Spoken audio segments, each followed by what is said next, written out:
The great crystal throne room of the Cytherian Empire had not seen such silence in over a century. Queen Vex sat upon her translucent seat, her silver skin gleaming under the pale blue lights that danced across the ceiling. Her forearms rested gracefully on the armrests, while her large violet eyes stared at the empty space before her. The court officials stood in perfect rows, their own silver forms motionless as statues. For 15 years, this room had felt incomplete. For 15 years, the queen had waited for news of her daughter, Princess Zara. For 15 years, hope had slowly faded into memory. Then the air began to shimmer. A low hum filled the chamber as energy particles gathered in the center of the room. The court officials stepped back, their hands moving to their communication devices.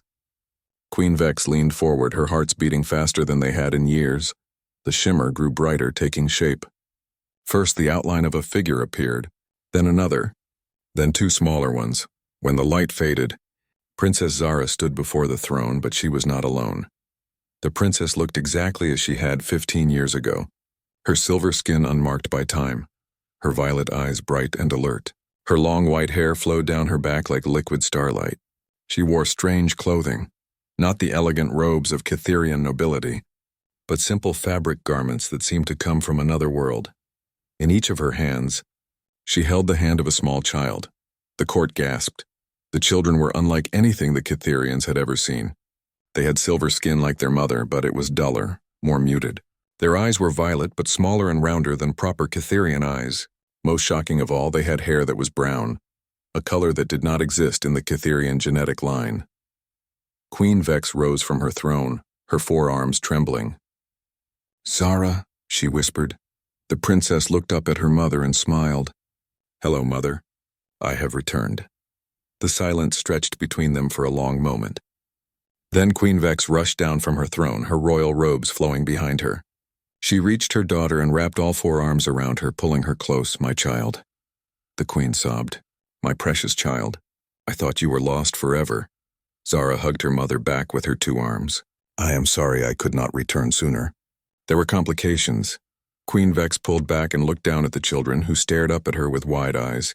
The boy appeared to be about 7 years old, the girl perhaps 5. They held tightly to their mother's hands and watched the strange alien queen with curiosity rather than fear. "Who are these children?" Queen Vex asked softly. "Mother," Zara said, her voice steady but gentle. "These are my children, your grandchildren. This is Ben, and this is May." The court erupted. Advisor Kex, the queen's chief counselor, strode forward. His silver face was twisted with anger. "Princess Zara, what is the meaning of this? These children are clearly not pure Cytherian. What has happened to you?" Other court officials began talking at once. Their voices filled the chamber with confusion and outrage. "The bloodline has been contaminated. This is impossible. What kind of creatures are these?"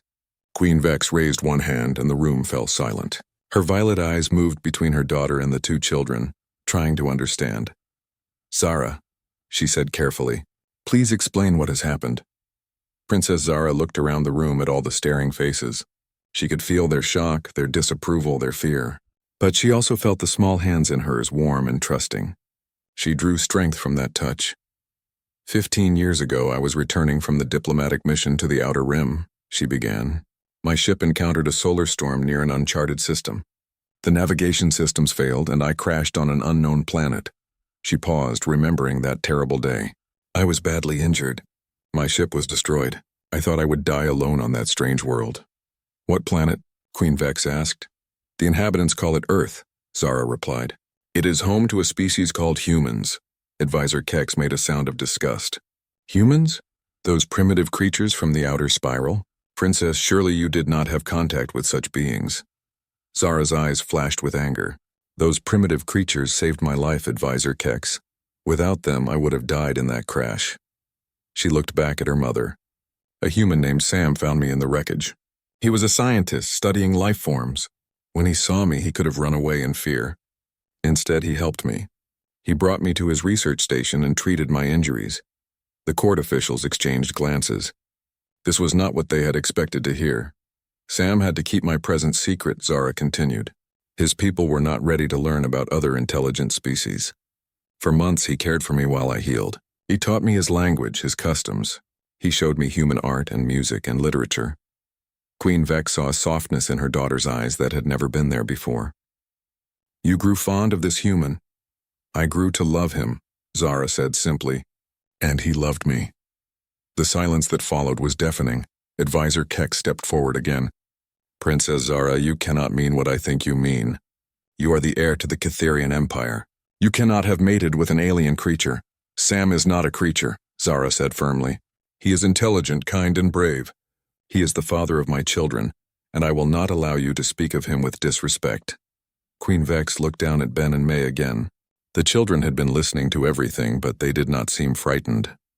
The boy Ben was looking around the crystal chamber with obvious fascination. The girl May was studying the court officials with intelligent eyes. Can they understand us? The Queen asked. They understand both languages, Zara replied. Ben, May, would you like to say hello to your grandmother? Ben stepped forward slightly, still holding his mother's hand. Hello, grandmother, he said in perfect Kitherian. His voice was higher than a Kitherian child's would be, but clear and confident. May followed her brother's lead. We are pleased to meet you, she said, also in Kitherian. Then she switched to another language that none of the court officials recognized. Mom said you would be very tall. Queen Vex blinked in surprise. What language was that? English, Zara explained. The human language. As I said, they speak both. Advisor Kex was not impressed. Princess, these children are half-breeds. They cannot be allowed to remain in the royal court. The genetic purity of the empire depends on maintaining proper bloodlines. The genetic purity of the empire. Zara repeated, her voice cold. Tell me, Advisor Kex, how pure is a bloodline that has been weakening for centuries? How pure is a species that has not produced a truly innovative idea in generations? The advisor's silver face flushed darker. Princess, you speak of things you do not understand. I understand more than you think, Zara shot back. I have lived among humans for 15 years. I have seen what they can accomplish with their short lives and limited resources. They create art that moves the soul. They solve problems with methods we would never consider. They love with a passion that our people have forgotten. She looked around the room at all the court officials. Tell me, when was the last time any of you felt true joy? When did you last create something beautiful, just for the pleasure of creating it? When did you last laugh until your sides hurt? The court officials stared at her. These were not concepts they understood. Queen Vex was watching her grandchildren. Ben had let go of his mother's hand and was walking closer to examine the crystal formations on the throne. May was still holding Zara's hand, but she was looking around the room with obvious curiosity. May, the Queen said gently, what do you think of our palace? The little girl considered the question seriously. It is very beautiful, she said in Kitherian. But it seems sad. Sad? Queen Vex was surprised. Why does it seem sad? There are no colors, May replied. Everything is silver and blue and white. And everyone looks the same. Where I come from, people have different skin colors and hair colors and eye colors. It makes the world more interesting. Advisor Keck scoffed. Primitive thinking. Uniformity brings order and peace, does it? Ben asked, looking up from the crystal he had been examining. If everyone is the same, who thinks of new ideas? The question caught the advisor off guard. What do you mean? Well, Ben said, walking back to his mother's side. Dad always says that the best solutions come when different people work together. Everyone sees problems differently, so they think of different answers. If everyone sees the same way, you only get one kind of answer. Queen Vex found herself nodding. This child, this half-human child, had just expressed something that Kitherian philosophers had been struggling with for centuries. Your father sounds wise, she said. He is, May agreed. He teaches people about living things. He says diversity makes ecosystems stronger. Maybe it makes society stronger too. Advisor Kex had heard enough. Your Majesty, I request permission to remove these children from the court. They should be taken to the research facilities for study. We need to understand the extent of the genetic contamination. No, Zara said firmly. You will not take my children anywhere. Princess, you are not in a position to make demands, the advisor replied. You have been absent for 15 years. You have mated with an alien species. You have produced hybrid offspring. Your claim to the throne is questionable at best. Queen Vex had been silent through this exchange, but now she stood to her full height. All four of her arms spread wide, and her violet eyes blazed with authority. Advisor Kex, she said, her voice echoing through the chamber. "You forget yourself. Princess Zara is my daughter and the heir to this empire. Whatever choices she has made, that fact remains unchanged." The advisor bowed his head. "Your Majesty, forgive me, but surely you can see the problem these children represent." Queen Vex looked down at Ben and May again. They were standing close to their mother, but they did not look afraid. Instead, they looked alert and interested, as if this strange new world was just another adventure to explore. "I see children," the Queen said finally. "I see my grandchildren. I see beings who carry the blood of two species, which means they carry the strengths of both." She walked closer to Ben and May. "Tell me, children, what do you want to do when you grow up?" Ben answered first. "I want to build spaceships that can go anywhere in the galaxy. Ships that never break down and can carry lots of people safely. And I want to help different species understand each other," May added, "like Mom and Dad do. I think everyone would be happier if they could be friends instead of being afraid." Queen Vex smiled for the first time in years. These children had dreams, ambitions, hope for the future. When was the last time she had heard such things from young Kitherians? "Your Majesty," Advisor Keck said urgently, "you cannot seriously be considering allowing these half-breeds to remain at court." Queen Vex turned to face him, and her expression was stern. "Advisor Kex, you have served this empire faithfully for many years, but your thinking has become as rigid as the crystals in these walls. Perhaps it is time for new perspectives." She looked around the room at all the court officials. "For too long, we have prized purity over progress. We have chosen tradition over innovation. We have built walls around ourselves and called it strength." Her gaze returned to Zara and the children. "My daughter has shown me something I had forgotten. Sometimes the greatest strength comes not from purity, but from the courage to embrace what is different." The throne room was completely silent. No one dared to speak. Queen Vex knelt down until she was at eye level with Ben and May. "My grandchildren," she said softly. "Will you stay here and teach us about the worlds you have seen? Will you help us learn to dream again?" Ben and May looked at each other, then at their mother. Zara nodded and smiled. "Yes, grandmother," they said together, and for the first time in decades, the crystal throne room of the Kitherian Empire felt alive with possibility. 3 months had passed since Princess Zara's return to the Kitherian Empire. The Crystal Palace had changed in ways both small and large. Where once only silver and blue decorations adorned the halls, now splashes of color appeared in small corners. Ben had convinced the palace artist to try painting with pigments he had described from Earth. May had started a garden in one of the courtyards, growing plants that bloomed in reds and yellows and purples. Queen Vex found herself looking forward to each day in a way she had not felt for decades. Every morning, Ben and May would visit her private chambers to share breakfast and tell her about their dreams from the night before. The children dreamed in colors and stories that amazed her, but not everyone in the Empire was pleased with the changes. Advisor Cax had grown more frustrated with each passing day. He watched the children influence palace life and saw only chaos where the Queen saw growth. When Ben suggested improvements to the ship designs, Kex called it dangerous interference. When May helped resolve a dispute between two minor nobles by getting them to see each other's perspectives, Kex said she was disrupting proper hierarchy. The advisor was not alone in his concerns. Many of the older court officials worried that allowing half-human children to remain in the palace would encourage other Kitherians to mate with alien species. They feared the end of racial purity and the collapse of their ancient civilization. Queen Vex understood their fears, but she also saw what they could not. Every day, Ben and May showed her new ways of thinking about old problems. They asked questions that no pure Kitherian would think to ask. They made connections between ideas that seemed impossible to connect. Then came the crisis that would test everything. It started with a message from Captain Nex, commander of the Third Fleet. His transmission appeared on the main communication screen in the throne room during the morning council session. "Your Majesty," Captain Nex said, his silver face tight with worry. "We have encountered a problem in the Zeta sector. A plague has struck our fleet. The medical officers cannot identify the cause or find a cure." Queen Vex leaned forward in her throne. "How many ships are affected?" 17 vessels, Your Majesty. Over 3,000 crew members are showing symptoms. The illness spreads quickly and appears to target our respiratory systems. We have isolated the affected ships, but the quarantine may not hold."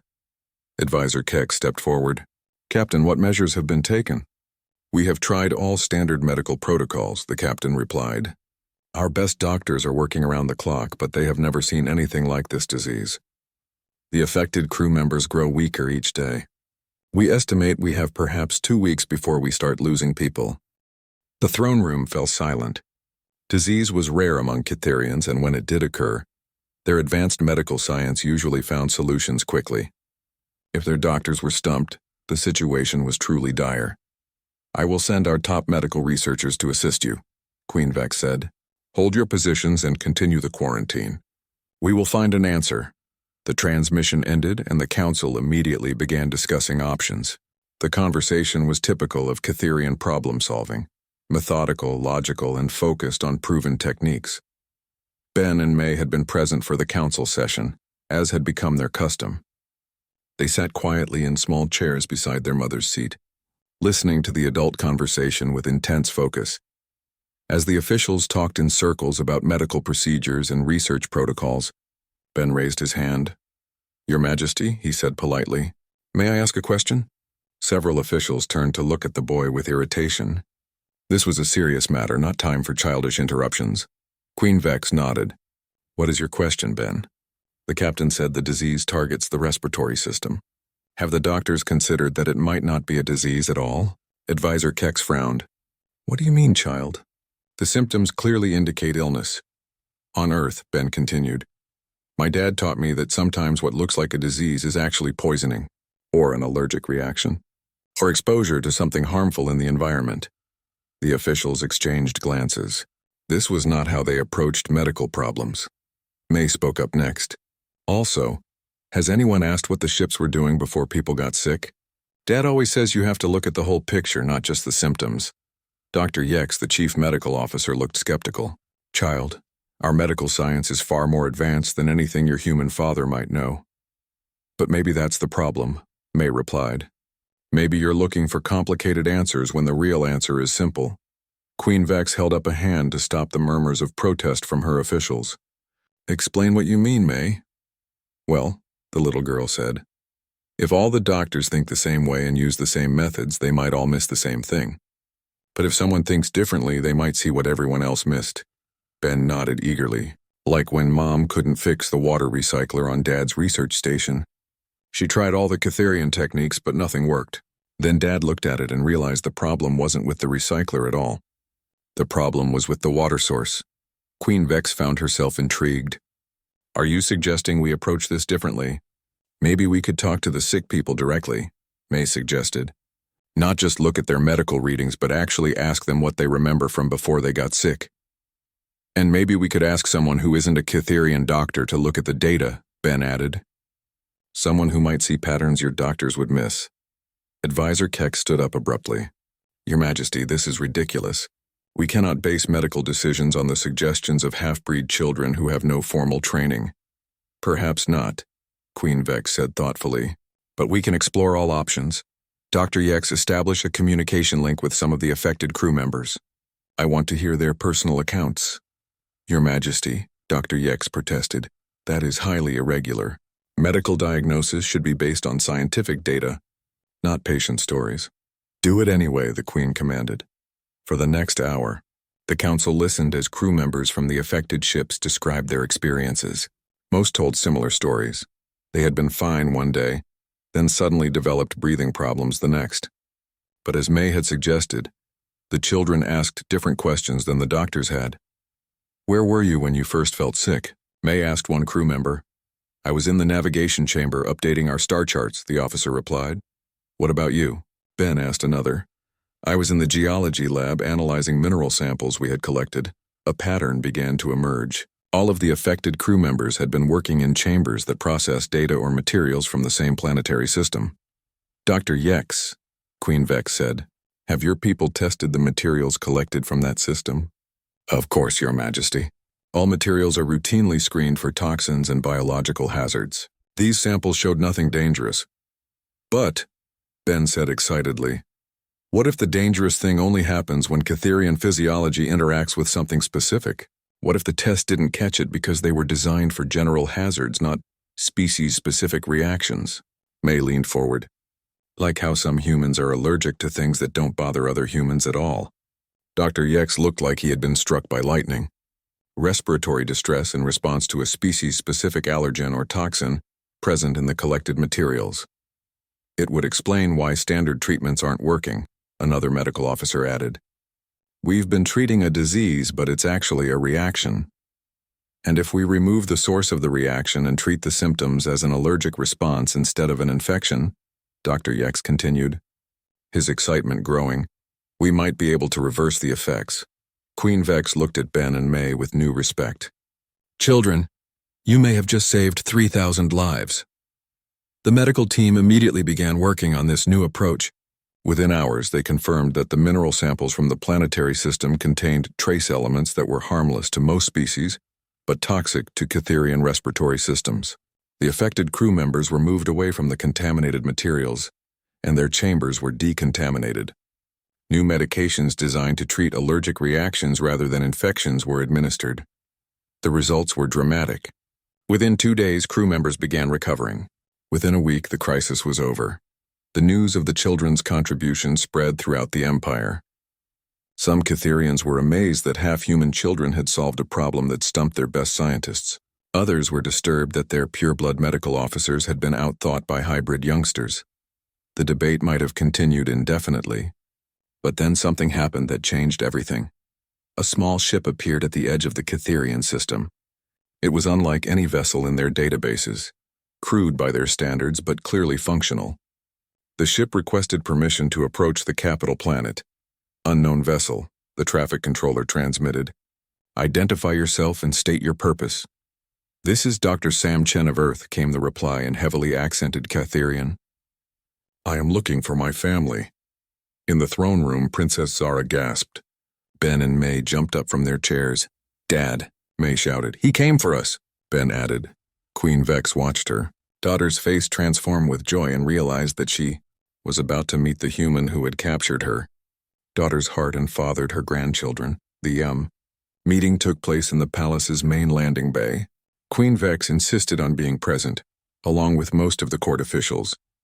They wanted to see this human who had dared to travel across the galaxy to reach Cytherian space. When the ship's door opened, Sam Chen stepped out. He was smaller than the Cytherians with brown skin and black hair. His eyes were dark and alert as he looked around the landing bay, filled with silver-skinned aliens. He wore simple clothing and carried a bag that probably contained everything he owned. But when he saw Zara and the children running toward him, his face lit up with a smile that was unmistakably human. Warm, open, and full of love. Sam, Zara called out. Daddy! Ben and May shouted together.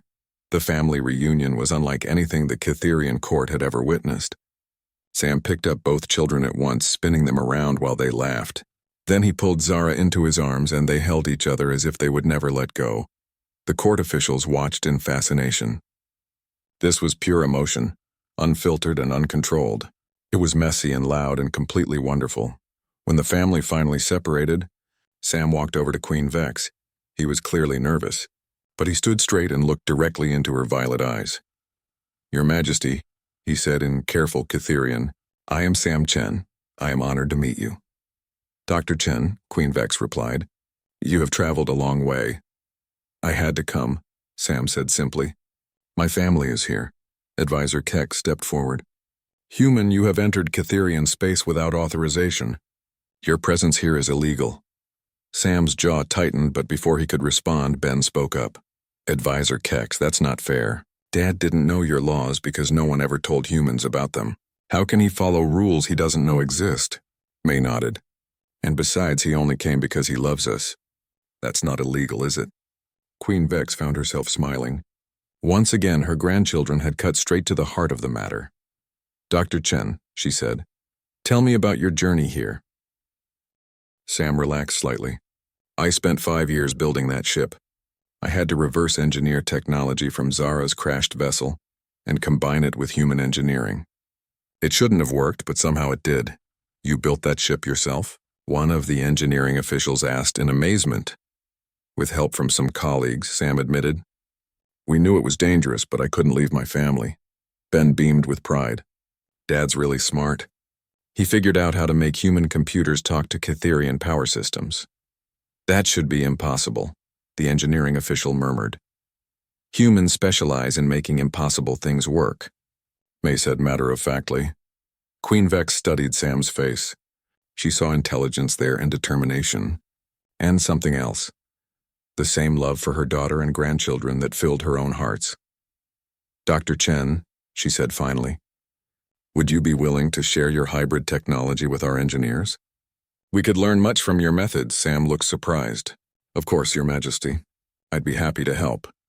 Advisor Kex could not contain himself any longer. Your Majesty, surely you don't intend to allow this human to remain in the Empire permanently. Queen Vex turned to face her longtime advisor.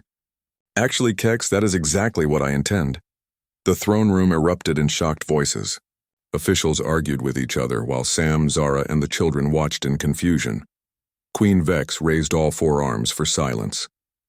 When the room quieted, her voice carried the authority of centuries of rule. For too long this empire has stagnated, she announced. We have prized purity over progress, tradition over innovation. We have become so focused on maintaining what we were that we forgot to grow into what we could become. She gestured toward Sam and the children. These humans have shown us something we had lost, the courage to think differently. In 3 months, my grandchildren have contributed more fresh ideas to this empire than our pureblood citizens have in 3 decades. But Your Majesty, Dr. Yex protested, the genetic implications, Queen Vex interrupted, are that diversity makes us stronger. My grandchildren carry the best traits of both species. They have Cytherian intelligence and human creativity. They have our logic and their emotion. They can see solutions that neither species would find alone. She looked around the room at all the court officials. I am establishing a new position in this empire, Ambassador of Human Relations.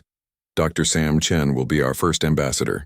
His job will be to build bridges between our species and to help us learn from each other. And what of the succession? Advisor Kex asked desperately. Princess Zara's children are half-breeds. They cannot inherit the throne. Cannot. Queen Vex's eyes flashed. Says who? Show me the law that forbids it, Kex sputtered. It is tradition. It is understood. Tradition is not law, the Queen replied firmly. And understanding can change. She walked over to Ben and May, who had been holding their parents' hands throughout the argument. My grandchildren, she said gently, would you like to learn how to rule an empire someday? Ben's eyes went wide. Would we rule together? Like a team? May added. Queen Vex smiled. Like a team. The children looked at each other, then at their parents. Sam and Zara nodded encouragingly. Okay, Ben said. But we want to make some changes. What kind of changes? Queen Vex asked. We want to invite other species to visit, May said, so everyone can learn from everyone else.